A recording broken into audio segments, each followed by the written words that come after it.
ಎಲ್ಲ ಬಂಧುಗಳೇ, ಮೂರ್ನಾಲ್ಕು ವಿಚಾರ ನಮ್ಮ ಸುರೇಶ್ ಹೇಳಿದ್ರಲ್ಲಿ. ಒಂದು, ದಿನಗೂಲಿ ನೌಕರರನ್ನ ಸರ್ಕಾರ ನೇಮಿಸಿಕೊಳ್ಳುವಂತಹದ್ದು ಅದು ತುಂಬಾ ಕೆಟ್ಟ ವಿಚಾರ. ಜೀತ ಪದ್ಧತಿ ಕಾಲಕ್ಕೆ ಅದು ತಾತ್ಕಾಲಿಕವಾಗಿ ದಿನಗೂಲಿ ನೌಕರರಾಗಲಿ ಅಥವಾ ಕಾಂಟ್ರಾಕ್ಟ್ ಲೇಬರ್ ಆಗಲಿ ಹಾಗಾಗಿ ಮೊನ್ನೆ ತಾನೇ ಸುಮಾರು 2.5 ಲಕ್ಷ ಜನಸಂಖ್ಯೆ 2.5 ಲಕ್ಷ ದಿನ ಕಾಂಟ್ರಾಕ್ಟ್ ಲೇಬರ್ಸ್ ಇದ್ದಾರೆ ಕರ್ನಾಟಕದ ವಿವಿಧ ಇಲಾಖೆಗಳಲ್ಲಿ. ಹಾಗಾಗಿ ಅವರಿಗೆ ಒಳ್ಳೆಯ ಸೌಲಭ್ಯ ಮತ್ತೆ ಕೊಡಬೇಕು ಅಂತ ಹೇಳಿ ವಾರದಿಂದ 5-6 ದಿವಸದಿಂದ ಬೆಂಗಳೂರಿನಲ್ಲಿ ಒಂದು ಪ್ರತಿಭಟನೆ ನಡೆಯಿತು. ಸುಮಾರು 1,000-2,000 ಜನ ಬಂದಿದ್ರು. ನಮ್ಮ ಸ್ನೇಹಿತರು ನಾಗಣ್ಣಗೌಡ ಅಂತ ಮಂಡ್ಯದವರು ಅವರು ಅದನ್ನ ಸಂಘಟನೆ ಮಾಡಿದ್ರು. ಆವತ್ತು ನಾನು ಅದನ್ನೇ ಹೇಳಿದೆ, ಇದೊಂದು ರೀತಿಯಲ್ಲಿ ಜೀತ ಪದ್ಧತಿ, ಆಧುನಿಕ ಜೀತ ಪದ್ಧತಿ. ಯಾವ್ದಾದ್ರು ತಾತ್ಕಾಲಿಕವಾಗಿ ಒಂದು ತಿಂಗಳು 2 ತಿಂಗಳು 3 ತಿಂಗಳು 6 ತಿಂಗಳಿಗೆ ಏನಾದ್ರು ಅಗತ್ಯ ಇದೆ ಅಂತಹ ಸಂದರ್ಭದಲ್ಲಿ ಮಾತ್ರ ಈ ಕಾಂಟ್ರಾಕ್ಟ್ ಲೇಬರ್ ಇನ್ನೊಂದು ಮಾಡ್ಕೊಂಡೇ ಹೊರತು ವರ್ಷಾನುಗಟ್ಲೆ ದಿನಗೂಲಿ ನೌಕರನ್ನ ನೇಮಿಸಿಕೊಳ್ಳುವಂತಹದ್ದು ಮತ್ತೆ ಔಟ್ಸೋರ್ಸ್ ಮಾಡಿ ಕಾಂಟ್ರಾಕ್ಟ್ ಲೇಬರ್ನ ನೇಮಿಸಿಕೊಳ್ಳುವಂತಹದ್ದು ಸರ್ಕಾರ ಮಾಡುವಂತಹ ಕ್ರಮ ಅಲ್ಲ. ಇದು ಸಂಪೂರ್ಣವಾಗಿ ಶೋಷಕ ಪದ್ಧತಿ. ಇದು ಹೋಗ್ಬೇಕು. ಅದೇ ಸಂದರ್ಭದಲ್ಲಿ ಸರ್ಕಾರ ಕಾರ್ಮಿಕ ಇಲಾಖೆ ಲಾಭದಾಯಕವಾದ ಉದ್ಯಮಗಳನ್ನು ನಡೆಸುವಂತವರಿಗೆ ನೀವು ಕನಿಷ್ಠ ವೇತನ ಇಷ್ಟು ಕೊಡಬೇಕು, ಅವ್ರಿಗೆ ಇಷ್ಟು PF ಕೊಡಬೇಕು, ESI ಕೊಡಬೇಕು ಅಂತೆಲ್ಲ ಹೇಳುತ್ತೆ. ಆದ್ರೆ ಸರ್ಕಾರವೇ ಅದನ್ನ ಉಲ್ಲಂಘಿಸಿ ತನ್ನ ವಿವಿಧ ಇಲಾಖೆಗಳಲ್ಲಿ ದಿನಗೂಲಿಗಳನ್ನ ಮತ್ತೆ ಕಾಂಟ್ರಾಕ್ಟ್ ಔಟ್ಸೋರ್ಸ್ ಮಾಡಿಕೊಂಡು ನೇಮಕ ಮಾಡಿಕೊಳ್ಳುತ್ತೆ. ಸರ್ಕಾರದ ದ್ವಂದ್ವನೇ ಇಲ್ಲಿ ಎದ್ದು ಕಾಣಿಸುತ್ತೆ.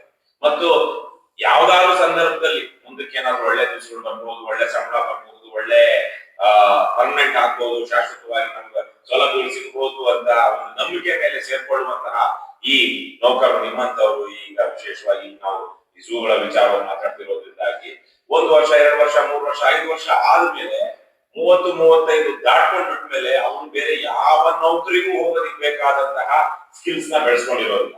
ಕೇವಲ ಅಲ್ಲಿಗೆ ಇವತ್ತೇನ್ ಕೆಲಸ ಮಾಡ್ತಾ ಇದ್ದಾರೆ ಅದೇ ಸ್ಕಿಲ್ಸ್ ಮಾತ್ರ ಅವ್ರಿಗಿರುತ್ತೆ. ಬೇರೆ ಇನ್ನೊಂದು ಯಾವ ಹೊಸ ಸ್ಕಿಲ್ಸ್ ನ ಕಲಿಯುವಂತಹ ಒಂದು ಮನಸ್ಥಿತಿ ಆಗ್ಲಿ ದೈಹಿಕವಾಗಿ ಮಾನಸಿಕವಾಗಿ ದೈಹಿಕವಾಗಿ ಇರೋದಿಲ್ಲ. ಹಾಗಾಗಿ ಅವರು ಒಂದು ರೀತಿಯಲ್ಲಿ ಎಷ್ಟೇ ಕಡಿಮೆ ಕೊಡ್ಲಿ, ಎಷ್ಟೇ ಶೋಷಣೆ ಮಾಡ್ಲಿ, ಅಲ್ಲೇ ಮುಂದುವರಿಬೇಕು ಅನ್ನುವಂತಹ ಸ್ಥಿತಿಯಲ್ಲಿ ಇರ್ತಾರೆ. ಇದು ಯಾವ್ಯಾವ್ದೋ ದೇಶದಲ್ಲಿ ಹಿಂದೆ ಆಫ್ರಿಕಾದಿಂದ ಕರಿಯರ್ ಅನ್ನ ಎತ್ತಾಕೊಂಡು ಹೋಗಿ ಬೆಳೆಯಲು ಅವರನ್ನ ರಸ್ತೆ ಇದರಲ್ಲಿ ನಿಲ್ಲಿಸಿ ಒಂದು ಸಂಖ್ಯೆಯಲ್ಲಿ ನಿಲ್ಲಿಸಿ ಅವ್ರ ಬಟ್ಟೆ ಎಲ್ಲ ಬಿಚ್ಚಿ ಗಂಡಸು ಹೆಂಗಿದ್ದಾನೆ ಹೆಂಗಸು ಹೇಗಿದ್ದಾಳೆ ಇವೇನು ಉಪಯೋಗಕ್ಕೆ ಬರ್ತಾರೆ ಎಷ್ಟು ಉಪಯೋಗಕ್ಕೆ ಬರೋದಿಲ್ಲ ಅನ್ನೋದನ್ನ ನೋಡಿ ಹರಾಜು ಆಗ್ತಾ ಇದ್ರು. ಅದು ಗುಲಾಮಗಿರಿ ಪದ್ಧತಿ ಒಂದು ಕಾಲದಲ್ಲಿ ನಡೀತು. ಇವತ್ತು ಆಧಾರಕ್ಕಿಲ್ಲ, ಆದ್ರೆ ಇದೇನು ವಿಶೇಷವಾಗಿ ಏನು ಇಲ್ಲ.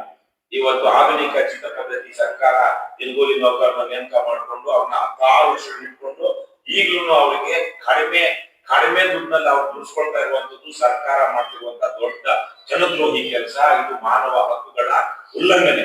ಸರ್ಕಾರವೇ ನಿಂತು ಹೀಗೆ ಮಾಡುವಂತಹದ್ದು ಮಹಾಪರಾಧ. ಯಾವುದೇ ಒಂದು ಜವಾಬ್ದಾರಿಯುತ ಪ್ರಜಾಪ್ರಭುತ್ವದಲ್ಲಿ ಇಂತಹ ಸರ್ಕಾರಗಳನ್ನ ಕೋರ್ಟ್ಗಳು ಚೀಮಾರಿ ಹಾಕಿ ಅವರಿಗೆ ಪನಿಷ್ಮೆಂಟ್ ಕೊಡುತ್ತವೆ. ಅದು ಯಾವುದೇ ಒಂದು ಸಂಘಟನೆ ಅಥವಾ ಒಂದು ಸಂಸ್ಥೆ ಆಗಲಿ ಒಂದು ಸರ್ಕಾರಿ ಇಲಾಖೆ ಆಗಲಿ ಆ ತರದ್ದು ಮಾಡಿದ್ದಾರೆ. ಆದ್ರೆ ದುರದೃಷ್ಟವಶಾತ್ ನಮ್ಮ ದೇಶದಲ್ಲಿ ಆ ತರಹದ ಪರಿಸ್ಥಿತಿಗಳು ಸಂದರ್ಭಗಳು ಇವಾಗಿಲ್ಲ. ಈ ಹಿನ್ನೆಲೆಯಲ್ಲಿ ಆಗ್ಲೇ ಹೇಳಿದಾಗೆ HR ಅಂತ ಬೇರೆ ಬೇರೆ ಕಡೆಗಳಿಗೆ HR ಅಂತ ಡಿಸೈಡ್ ಮಾಡ್ತಾರೆ. ಇಲ್ಲಿ ಬನ್ನೇರುಘಟ್ಟದಲ್ಲಿ ಒಂದು ತರಹದ ಸೌಲಭ್ಯ ಇದ್ರೆ ಅಷ್ಟೇ ಖರ್ಚಲ್ಲಿ ಅದಕ್ಕಿಂತ ಅಂದ್ರೆ ಈಗ ಯಾವ್ದಾದ್ರು ತಾವರೆಕೊಪ್ಪ ಅಂತ ಮೃಗಾಲಯಗಳಲ್ಲಿ ಶಿವಮೊಗ್ಗದಲ್ಲಿ ಅಲ್ಲಿ ಸಣ್ಣ ಪುಟ್ಟ ಇಷ್ಟು ಬಾಡಿಗೆಗೆ ಇಷ್ಟು ದುಡ್ಡು ಇರೋದಿಲ್ಲ, ಅವ್ರ ಜೀವನ ನಡೆಸೋದಕ್ಕೆ ಇಷ್ಟು ಖರ್ಚು ವೆಚ್ಚಗಳು ಬರೋದಿಲ್ಲ. ಅವ್ರಿಗೆ ಎಷ್ಟು ಕೊಡ್ತಿದೀವೋ ಅಷ್ಟೇ ಇಲ್ಲೂ ಕೊಡ್ತೀವಿ ಬನ್ನೇರುಘಟ್ಟ ಸುಮಾರು ಕೆಲಸ ಮಾಡೋರಿಗೆ ಅನ್ನುವಂತಹದ್ದು ಅದು ತಪ್ಪು. ಹಾಗಾಗಿ ಸರ್ಕಾರವೇ ಹೆಚ್ಚಾಗಿ ಅಂತ ಕೊಡುತ್ತೆ. ಒಂದೊಂದು ಜಿಲ್ಲೆನಲ್ಲಿ ಒಂದೊಂದು ನಗರದಲ್ಲಿ ಕೆಲಸ ಮಾಡೋಕೆ ಒಂದೊಂದು ಬಾಡಿಗೆ ರೇಟ್ ಫಿಕ್ಸ್ ಮಾಡಿದೆ. ಆದ್ರೆ ಅದನ್ನ ಈ ದಿನಗೂಲಿ ನೌಕರ ಅವ್ರು ಹೇಳಿದ ವಿಚಾರಕ್ಕೆ ನಾವು ಹೇಳ್ಬೇಕು ಅನ್ನಿಸ್ತು. ಇಲ್ಲಿ ನಮ್ಮ ಬನ್ನೇರುಘಟ್ಟದಲ್ಲಿ ಜೀವನ ಮಾಡೋದು ಎಷ್ಟು ಕಷ್ಟ ಅಂತ ಎಲ್ರಿಗೂ ಗೊತ್ತಿದೆ. ಇಲ್ಲೊಂದು ಸಿಂಗಲ್ ಬೆಡ್ರೂಮ್ ಮನೆ 7,000ಕ್ಕಿಂತ ಕಡಿಮೆ ಇಲ್ಲ ಅನ್ಸುತ್ತೆ. ಒಂದು ಡಬಲ್ ಬೆಡ್ರೂಮ್ ಒಂದು ಮಾನ ಮರ್ಯಾದೆಯಿಂದ ಒಂದು ಕುಟುಂಬ ಒಂದು ಘನತೆಯಿಂದ ಬದುಕೋದಿಕ್ಕೆ ಮಕ್ಕಳಿಗೆ ಒಂದು ಸಣ್ಣ ಪುಟ್ಟ ಸೌಲಭ್ಯಗಳು ಕೊಟ್ಟು ಮಾಡಿಸ್ಬೇಕು ಅಂತ 15,000 ರೂಪಾಯಿ ಒಂದು ಡಬಲ್ ಬೆಡ್ರೂಮ್ ಬೇಕಾಗುತ್ತೆ. ಆದ್ರೆ 4-5 ಸಾವಿರಕ್ಕಿಂತ ಬೇರೆ ಕಡೆಗಳಲ್ಲಿ ಸಿಗುತ್ತೆ. ಹಾಗಾಗಿ ಅವ್ರನ್ನ ಇವ್ರನ್ನ ಒಂದೇ ಕಡೆಯಲ್ಲಿ ಹಾಕುವಂತಹದ್ದು ಸರ್ಕಾರ ಮಾಡಬಾರ್ದು. ಈ ಹಿನ್ನೆಲೆಯಲ್ಲಿ ಈಗ 400 ಜನ ಇದ್ದಾರೆ. ಅದರಲ್ಲೂ ಒಂದು ರೀತಿಯಲ್ಲಿ ಒಡೆದು ಹಾಳುವ ರೀತಿಯಲ್ಲಿ ಮೊದಲಿಂದ ಇರೋರು ಒಂದ್ ಕಡೆಗಾದ್ರೆ ಈಗ ಔಟ್ಸೋರ್ಸ್ ಯಾವ್ದೋ ಒಂದು ಲೇಬರ್ ಕಾಂಟ್ರಾಕ್ಟ್ ಕೊಟ್ಟಿರ್ತಾರೆ. ಅದನ್ನು ಯಾವ ರಾಜಕಾರಣಿಗೂ ಅಥವಾ ಯಾವ ಕೊಡಲಿರೋ ಇಲ್ಲಿರೋ ಯಾವ ಆಫೀಸರ್ದೇನೋ ಯಾವ ಇರುತ್ತೆ ಆ ಏಜೆನ್ಸಿ ಮೂಲಕ ತೆಗೆದುಕೊಳ್ತಾರೆ. ಅವ್ರಿಗೂ ಶೋಷಣೆ. ಅವ್ರನ್ನೂ ಶೋಷಣೆ ಮಾಡ್ತಾರೆ, ಮತ್ತೆ ಹಳಬರನ್ನು ಸಪರೇಟ್ ಮಾಡ್ತಾರೆ. ಹಳಬರು ಹೋರಾಟ ಮಾಡ್ತಿರ್ತಾರೆ, ಹೊಸಬ್ರು ಅವರು 2 ತಿಂಗಳು 3 ತಿಂಗಳು 2 ವರ್ಷ 4 ವರ್ಷ ಕೆಲಸ ಮಾಡಿ ಇನ್ನೊಂದ್ ಕಡೆ ಹೋಗ್ತಾ ಇರ್ತಾರೆ. ಯಾಕಂದ್ರೆ ಅವ್ರಿಗೆ ರೈಟ್ಸ್ ಇರೋದಿಲ್ಲ, ಮತ್ತೆ ಅವ್ರ ಅನಾರ್ಗನೈಸ್ಡ್ ಆಗಿರ್ತಾರೆ.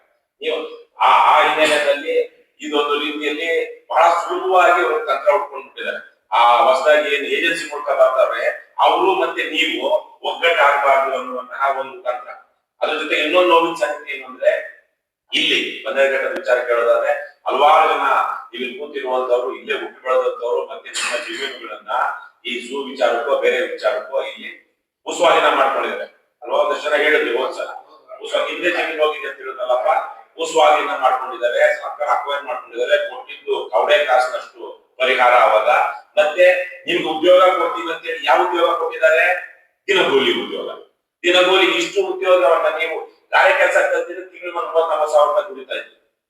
ನಿಮ್ಮ ಚಿಕ್ಕ ವಯಸ್ಸಿನಲ್ಲೇನೆ ಒಂದು ಗಾರೆ ಕೆಲಸ, ಒಂದು ಮೇಸನ್ ಕೆಲಸ ಹೋದ್ರೆ 1,500 ಇರ್ಬೇಕು. ನನ್ಗೆ ಗೊತ್ತಿಲ್ಲ, ನಾನು 1,000 ರೂಪಾಯಿ ಕಡಿಮೆ ಇಲ್ಲ ಒಂದು ಗಾರೆ ಕೆಲಸ. ಸೊ ಅದನ್ನಾದ್ರೂ ಕಲ್ತಿದ್ರೆ 1-2 ವರ್ಷ 4 ವರ್ಷ 5 ವರ್ಷ ಮಾಡಿ ಒಂದು ಮೇಸ್ತ್ರಿ ಆಗಿ ಒಂದು ಕಾಂಟ್ರಾಕ್ಟ್ ಹಾಕಬಹುದಿತ್ತು. ಇಲ್ಲೇನಿದೆ? ಯಾವ ತರದ ಉದ್ಯೋಗ ಕೊಟ್ಟಿದ್ದಾರೆ? ಜಮೀನು ಕಳ್ಕೊಂಡಿರೋರಿಗೆ ಪರಿಹಾರ ರೂಪದಲ್ಲಿ ನಾವು ಪರಿಹಾರ ಕೊಟ್ಟು ಮತ್ತೆ ಉದ್ಯೋಗನೂ ಕೊಡ್ತೀವಿ ಅಂತ ಹೇಳಿ ಅದೇ ನಿಮ್ಮದೇ ಜಮೀನಿನಲ್ಲಿ, ನಿಮ್ಮ ಪೂರ್ವಿಕರದೇ ಆಗಿದ್ದಂತ ಜಮೀನಿನಲ್ಲಿ ನಿಮ್ಮನ್ನ ತುಂಬಾ ಕೆಟ್ಟದಾಗಿ ನಡೆಸ್ಕೊಳ್ತಾ ಇದ್ದಾರೆ. ಹಾಗಾಗಿ ಈ ಹಿನ್ನೆಲೆಯಲ್ಲಿ ಇದು ನ್ಯಾಯದ ಪ್ರಶ್ನೆ, ಹಕ್ಕುಗಳ ಅನ್ನೋದಕ್ಕಿಂತ ನ್ಯಾಯದ ಪ್ರಶ್ನೆ. ನಮ್ಮದೇ ಸರ್ಕಾರ, ಪ್ರಜಾಪ್ರಭುತ್ವದ ಸರ್ಕಾರ ನಡೆಸ್ತಾ ಇರುವಂತಹ ಒಂದು ಸಂಸ್ಥೆ, ಒಂದು ಮಂಡಳಿ ಅಥವಾ ಒಂದು ಪ್ರಾಧಿಕಾರ, ಅಲ್ಲಿ ಅದು ಹೇಗೆ ಜನರನ್ನ ನಡೆಸ್ಕೊಳ್ತಾ ಇದೆ, ಅಲ್ಲಿ ಕೆಲಸ ಮಾಡುವಂತವ್ರನ್ನ ಹೇಗೆ ನಡೆಸ್ಕೊಳ್ತಾ ಇದೆ ಅನ್ನುವಂಥದ್ದು. ಹಾಗಾಗಿ ಈ ನ್ಯಾಯದ ಪ್ರಶ್ನೆಯನ್ನ ನೀವು ಎತ್ತಿದ್ದೀರಾ, ಸುದೀರ್ಘವಾದ ನ್ಯಾಯದ ಹೋರಾಟವನ್ನ ಮಾಡ್ಕೊಂಡು ಬಂದಿದ್ದೀರಾ. ಅಲ್ಲೂ ಸಹ ಒಬ್ಬ ಯಾವನೋ ಸಾಮಾನ್ಯ ಜನರು ಮಾತಾಡ್ಕೊಳ್ಳೋದು ಬೇರೆ. ನಮಗೂ ಗೊತ್ತು, ಇಲ್ಲಿ ವಕೀಲರು 4-5 ಜನ ಇದ್ದಾರೆ, ನಮ್ಮ ಡೇವಿಡ್ ಸಿಂಗ್ ಅವ್ರಿಗೂ ಗೊತ್ತು. ಕೋರ್ಟ್ಗಳಲ್ಲಿ ಕೆಲವು ಸಂದರ್ಭಗಳಲ್ಲಿ, ಎಲ್ಲಾ ಸಂದರ್ಭಗಳಲ್ಲ, ಕೆಲವು ಸಂದರ್ಭಗಳಲ್ಲಿ ಹೌದು ಖಂಡಿತವಾಗಿ ಜಡ್ಜ್ಮೆಂಟ್ಗಳು ವ್ಯಾಪಾರಕ್ಕಿವೆ. ನಾವು ನೋಡಿದೀವಿ, ಎಲ್ಲಾ ಸಂದರ್ಭಗಳಲ್ಲ. ಆದ್ರೆ ಒಬ್ಬ ಸರ್ಕಾರದ ಒಬ್ಬ ಹಿರಿಯ ಅಧಿಕಾರಿ ಎಷ್ಟಕ್ಕೆ ಈ ಜಡ್ಜ್ಮೆಂಟ್ ನ ಕೊಂಡ್ಕೊಂಡು ಬಂದ್ರಿ ಅಂತ ದಿನಗೂಲಿ ಲೋಕರನ್ನ ಕೇಳ್ತಾನಂದ್ರೆ ಆತನ ಮನಸ್ಥಿತಿ ಇನ್ನೆಷ್ಟು ದುಷ್ಟವಾಗಿರಬಹುದು. ಯಾಕಂದ್ರೆ ಇವರು ಕೋರ್ಟ್ಗೆ ಲಾಯರ್ಗಳಿಗೆ ಫೀಸ್ ಕೊಡೋದಕ್ಕಿಂತ ಇವ್ರು ಒಬ್ಬೊಬ್ರು ಎಲ್ಲ ಸೇರಿ ಹಾಕೊಳ್ಬೇಕು. ಇವ್ರೇನ್ ಲಕ್ಷಾಂತರ ರೂಪಾಯಿ 1,000 ರೂಪಾಯಿ ಇಟ್ಕೊಂಡು ಹೋಗಿ ಜಡ್ಜ್ ಹತ್ರ ಹೋಗೋದಿಕ್ಕಾಗುತ್ತ? ಹಾಗಾಗಿ ಎಷ್ಟು ದುಡ್ಡು ಕೊಟ್ಟು ನೀವು ಜಡ್ಜ್ಮೆಂಟ್ ಕೊಂಡ್ಕೊಂಡ್ ಬರ್ತೀವಿ ಅಂದ್ರೆ ಮನುಷ್ಯ ಆತ ಬಹುಶಃ ಅವನು ಸರ್ಕಾರಿ ಅಧಿಕಾರಿ ಆಗೋದಿಕ್ಕೆ ನಾಲಾಯಕ. ಇಂತಹ ವ್ಯವಸ್ಥೆ ನಮ್ದು. ಇಂತಹ ಸಂದರ್ಭದಲ್ಲಿ ಸರ್ಕಾರಿ ವಕೀಲರು, ಇವ್ರು ಗೊತ್ತಿದೆ, ನೀವು ಏನು ಮೀನಾ ಅಂತ ಯಾರು ಹೇಳ್ತೀವಿ ಆ ತರದವರು ಸರ್ಕಾರಿ ವಕೀಲರು. ಯಾಕಂದ್ರೆ ನಿಮ್ಮ ಆಪೋಸಿಟ್ ಇರೋದು ಸರ್ಕಾರವೇ ನಡೆಸೋದ್ರಿಂದ ಸರ್ಕಾರದ ಅವರೇನು ಎಜಿಗಳು, ಅಡ್ವೊಕೇಟ್ ಜನರಲ್ಗಳು, ಸ್ಪೆಷಲ್ ಪಿ